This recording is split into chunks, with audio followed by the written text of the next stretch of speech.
El significado y el sustrato ético de estos encuentros va a ser expuesto por Xavier Echeverría Mauleón.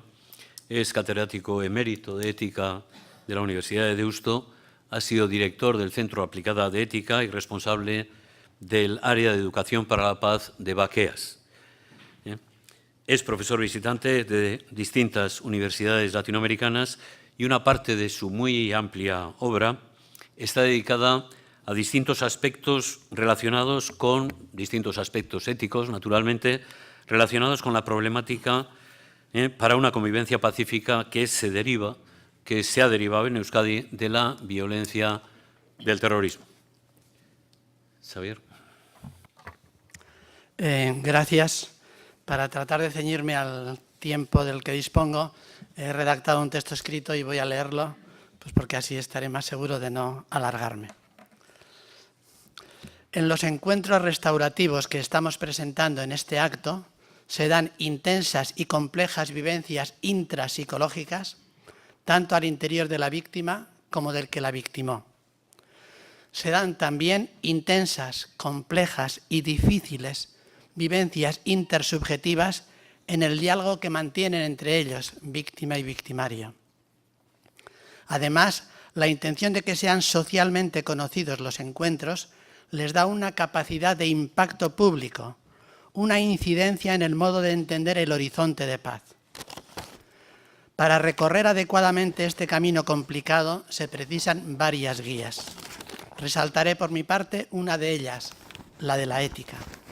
Y de manera muy parcial, esto es únicamente señalando algunos aspectos.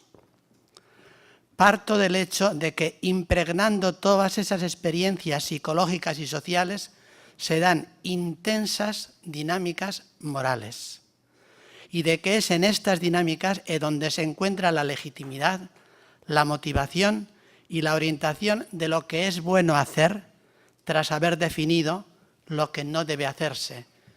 Y eso hemos tratado de discernir, lo que es bueno hacer tras haber definido lo que no debe hacerse. Pues bien, ¿qué suponen de arranque estos encuentros? Revivir el pasado, pero no con la intención de hurgar las heridas, sino de cauterizarlas. Los hechos del pasado son inmodificables y en ello radica su durísima contundencia. Una contundencia radical en el asesinato. A Maisabel le mataron a Juan Mari, su marido. Eso es inmodificable.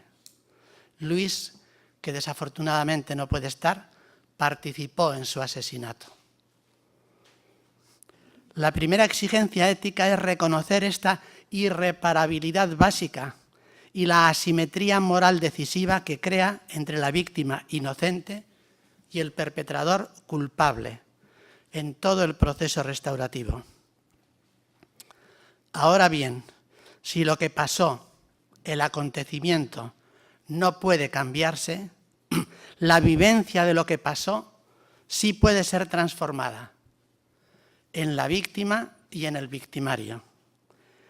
Es aquí donde arraigan los encuentros restaurativos, haciendo de estos un momento clave para esa transformación vivencial del pasado, buscando además que den frutos de convivencia social a través de su impacto público. Pero los procesos solo serán éticos si se desarrollan desde la asimetría que acabo de señalar. Asimetría que Maisabel y Luis han asumido con total lucidez y coherencia. Transformar las vivencias del pasado violento incide marcadamente en las identidades de quienes las transforman. ¿Cómo se expresa esto desde la asimetría moral que estoy planteando? La víctima se convirtió en víctima forzadamente. No quería ser víctima, la hicieron. Sufrió un gravísimo daño injusto. Su identidad quedó así reconfigurada, pasó a ser víctima, a su pesar. Se vio obligada a hacerse cargo de ella, de esa identidad, a trabajarla psíquica y moralmente para que no le destruyera. En este proceso, la reacción espontánea y normal es la de la dura confrontación con su victimario, que le ha hecho eso. Y aquí está la gran pregunta de estos encuentros. ¿Qué es lo que puede empujarle a esta víctima, realizado lo fundamental del proceso de duelo, porque solo entonces puede hacerlo, a dialogar con quien la victimó? Evidentemente hay motivaciones personales de búsqueda de respuestas con las que afianzar su consistencia psicomoral, muy oportunas y adecuadas, y que han estado también presentes en estos encuentros. Pero en los encuentros restaurativos hay algo más. Sabe la víctima que en ellos ofrece una ayuda psicomoral a quien más daño le hizo, lo que supone que, de hecho, desea y apoya el revivir de otro modo el pasado por parte del perpetrador, para que así ese perpetrador se transforme personalmente. A la vez que ella encaja todo esto cauterizadoramente en su propia evolución como víctima, también ella sale reconfortada. Creo que hay aquí un aliento moral potentísimo, dispuesto a atravesar la barrera a priori más impenetrable en la relación con el otro, la que crea la violencia contundente. Por supuesto, este aliento moral es adecuado y fecundo solo en vivencias morales asimétricas, que las víctimas que han participado en la experiencia las tienen muy claras y que se traducen en reclamar como condición del encuentro a quien le victimó que reconozca el gravísimo daño injusto que le causó, con la disposición de repararlo en todo lo que sea reparable y esté en su mano. Con ello, la víctima no solo se asegura de que su conducta no favorece la impunidad, sino que alienta con prudencia los avances hacia una justicia penal restaurativa mucho más afinada moralmente frente a la dura justicia penal retributiva. Paso ahora al victimario. El victimario se hizo tal por su propia iniciativa, por una decisión personal. Veamos el cambio, la asimetría. Pero en el marco de la violencia de ETA, cuando se hizo victimario, él no se autoidentificó como victimario, se autoidentificó como héroe capaz de arriesgar su vida por la patria, por el país. Su víctima no era propiamente persona, sino alguien dotado de una identidad particular que le hacía suprimible por causa de la liberación vasca. En el marco de una obediencia duramente militar, la victimó porque se le asignó esa tarea, por ejemplo a Luis. Y con ello obtuvo el reconocimiento de quienes apoyaban o comprendían en nuestra sociedad tal violencia. Obtuvo el reconocimiento de héroe. Esa era la identidad autoasumida. Para él, recordar lo que había hecho suponía recordarlo en ese marco autojustificatorio y glorioso. ¿Qué le puede impulsar a un victimario así a vivenciar su pasado de modo totalmente diferente? A reconocer ante su víctima concreta el daño injusto que le hizo, a dolerse por ello, a desear no haberlo hecho, a colaborar en la reparación. Cada uno de los que han intervenido en estos procesos tiene su propio caminar psíquico, pero en todos ellos late un decisivo proceso moral. Lo que le empuja a ello es hacerse cargo con toda coherencia de que violentó a una persona sujeto de dignidad. Esto supone para él una traumática revolución interior, una radical transformación de su identidad. De héroe pasa a reconocerse culpable. Morir a la identidad anterior, reconociendo las dimensiones de irreparabilidad de lo que hizo y transformando éticamente lo transformable, es condición necesaria para que pueda emerger en él una identidad éticamente ajustada, y ha emergido en ellos a través de ese proceso traumático. Hacerlo además público trae la primera consecuencia de la pérdida del reconocimiento social que tenía en su círculo, con todo lo que implica. Pasa a ser la peste, el traidor, lo que sea. Pero a la vez, ese reconocimiento público, esa manifestación pública, es una muestra del deseo de reparar el daño público que hizo a la sociedad con su violencia, además del daño personal a la víctima.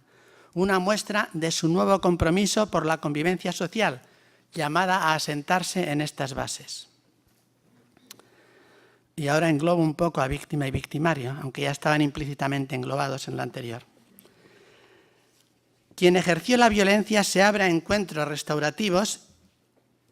Quien ejerció la violencia y se abre a encuentros restaurativos incluye el protagonismo de la víctima en su proceso de restauración. La víctima, he dicho, fue pasiva cuando fue hecha víctima. Ahora es totalmente activa, aunque sea como respuesta a una petición inicial de encuentro por parte del que la victimó, como ha sido lo normal en estos casos, pues el que la victimó, al llamarla es porque se ha sentido internamente interpelado por ella, receptivo de ella. La víctima le impactó, recibió a la víctima, pide hablar con la víctima para seguir recibiendo a la víctima. La víctima pasa a ser activa. Por cierto, esto introduce una distinción clara entre la lógica de rehabilitación clásica y la restauradora. En la primera se quiere impulsar y garantizar que quien ha cometido el delito se reintegre positivamente en la sociedad. Se mira al futuro a través de una relación en que las partes son el preso y la sociedad a través del Estado. En el enfoque restaurador hay una novedad clave. El victimario tiene una mirada éticamente transformada de su pasado y en ella se encuentra con su víctima, aparece ella con focalidad absoluta, asumiendo sus deberes con ella. Un encuentro que se hace intersubjetivo y se intensifica cuando es mutuo, como en la experiencia que estamos comentando. Con dinámicas de este tipo, tanto la víctima como los que las victimaron pueden liberarse del opresor mantenimiento psíquico en el presente del pasado. Y eso es muy importante, aunque de nuevo de forma asimétrica. El asesino que no se arrepiente de lo que hizo, desde la perspectiva moral sigue siendo asesino.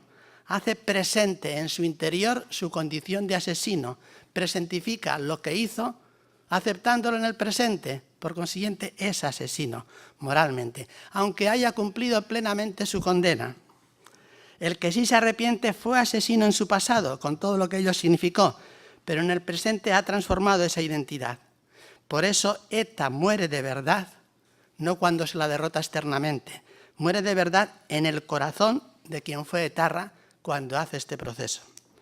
En cuanto a la víctima, el proceso de presentificación es diferente. El trauma de la violencia ha podido forzar a la víctima a mantener en el presente, aunque no quisiera, el pasado como si ocurriera de nuevo hoy, lo que supone más dolor. Supone que el victimario le siga haciendo daño, es como si hoy siguiera asesinando a su marido. No está llamada a olvidar, sino a memorar acogiendo ese pasado como pasado, con vivencias renovadas en el presente y proyectadas al futuro que le liberen interiormente del opresor.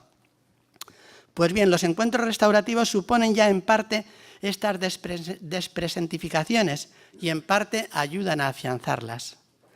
¿Y por qué decisivamente? Pues porque hay voluntad también por parte del victimario de hacer pasado a través del arrepentimiento el asesinato que cometió. Toda una conexión del psiquismo y la ética que resulta muy fecunda y que va a quedar ejemplificada aquí en el ejemplo que tenemos y que nos va a acompañar de María Isabel Lasa y, desgraciadamente, no es posible, de Luis. Gracias.